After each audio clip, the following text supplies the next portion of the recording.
की प्रशालेच्या वार्षिक क्रीडा स्पर्धेत सचोटीने भाग घेऊन क्रीडा स्पर्धेत होणाऱ्या विविध खेळ प्रकारात उत्साहात सहभागी होऊन उत्तम खेळाचे प्रदर्शन करील. स्पर्धेचे सर्व नियम पंचांचे निर्णय अंतिम मानून ते खिलाडू वृत्तीने स्वीकारेल.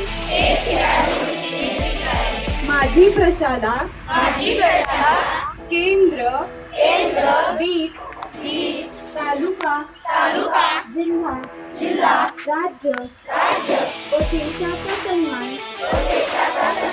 व गौरव होईल अशा रीतीने या क्रीडा स्पर्धेत भाग घेईल. जय हिंद.